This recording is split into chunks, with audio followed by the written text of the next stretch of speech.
Tatil başladı. Elif oku.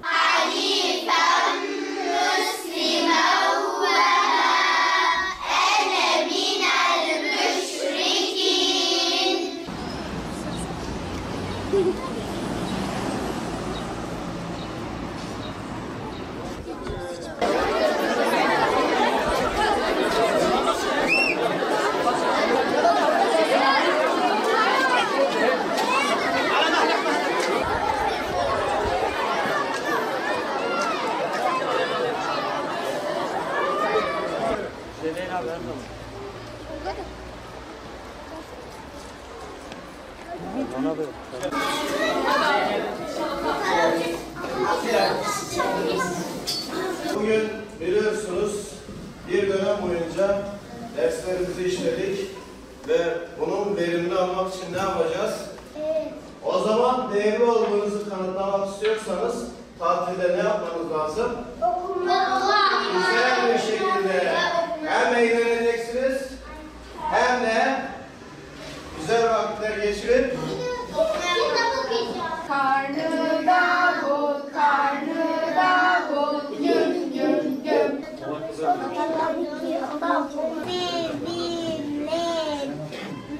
Sevimli bir kız yaşarmış. Bebeğim oturun, bir oturun.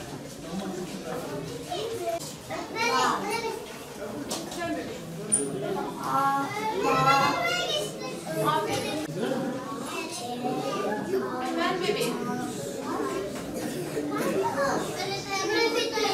Bakayım. Birleştiriyorsun ama.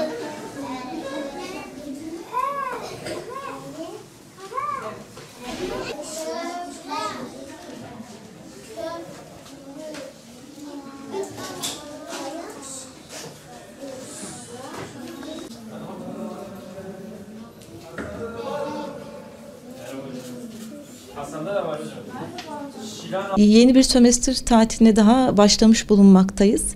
Bu süreçte tabii ki anne baba ve öğrenciler olarak üzerimize düşen görevler var. Öncelikle şunu söylemek istiyorum. Karne notu eşittir öğrencinin değeri olmamalı. Karne notu noktasında öğrenci cezaya sevk edilmeli. Bazen anne babalar karne notundan dolayı öğrenciyi bazı şeylerden mahrum bırakabiliyorlar. Bu noktada çocuğa daha çok sevgiyle, anlayışla yaklaşılmalı. Anne baba okul başarısızlığını yaşıyorsa bunun sebeplerini çocukla birlikte araştırabilir. Bununla yönelik çalışmalar yapabilir. Ama çocuğu yargılamak, eleştirmek, onu etiketlemek maalesef ders başarısını yükseltmiyor. Hatta daha çok çocuğun derslerden soğumasına sebep olabiliyor. Adı üstünde karne tatili diyoruz. Öğrenciler tabii ki tamamen tatil moduna girmeyecekler ama hani tatili birazcık daha hani kitap okumak olabilir. Ders eksik olduğu özellikle konuları tekrar etmek olabilir. Bu şekilde değerlendirebilirler. Kendilerine de vakit ayırmaları gerekiyor. Özellikle anne baba ve çocukların birlikte vakit geçirmeleri ve birlikte zamanlarını değerlendirmeleri önem arz ediyor. Dediğim gibi tatil havasında geçebilecek ama bu şekilde kitap okumayı ihmal etmeyeceğimiz, çalışmaları ihmal etmeyeceğimiz bir tatil olmasını diliyorum.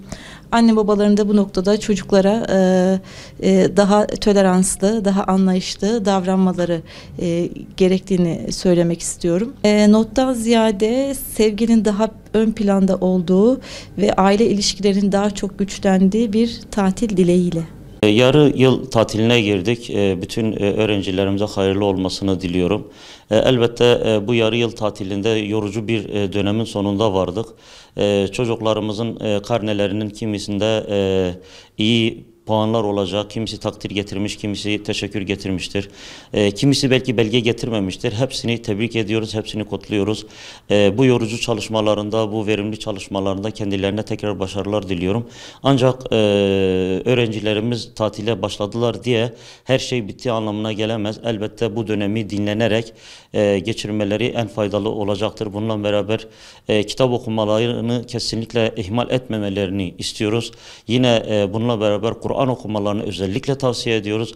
Eğitimciler Cemiyeti olarak da bütün çocuklarımızın bu süreçte camiye gidip arkadaşlarıyla beraber camide Kur'an dersleri almalarını, kendilerini manevi olarak da geliştirmelerini ve camiyi bir dinlenme mekanı olarak değerlendirmelerini ısrarla onlara tavsiye ediyoruz. Tabii velilerimize de şunu hatırlatmakta fayda görüyoruz. Elbette takdir, teşekkür getirmiş olan çocuklarımız ne kadar değerli ise bu noktada herhangi bir belge getirmemiş veyahut da karnesinde kırık notu olan kardeşlerimiz, çocuklarımız da değerlidir.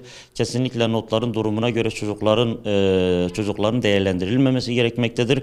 Elbette karnedeki kırık notlar belki bir eksiklik olarak görülebilir, bir eksik çalışmanın ürünü olarak değerlendirilebilir. Ancak şunu da unutmamak lazım, çocuklarımız her şeyimizdir. Biz bunları eğitmeye devam edeceğiz, bunları öğretim sürecinde tutmaya devam edeceğiz. Eksiği, kırığı olan kardeşlerimizi bir gelecek döneme daha iyi hazırlanmaları için bu yarı yıl tatilini bir fırsat olarak değerlendirmelerini ısrarla tavsiye ediyoruz.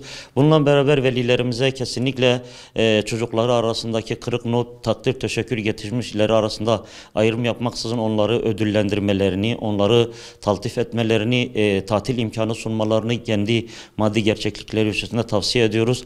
Elbette bu noktada kıştır, belki her yere gidilemeyebilir ama bir köye bile, bir aile ziyareti, bir akraba ziyaretiyle bile olsa bunun değerlendirilmesinin yerinde olacağını düşünüyoruz. Tekrardan bu tatil sürecinin bütün çocuklarımıza ve velilerimize hayırlı olmasını temenni ediyorum.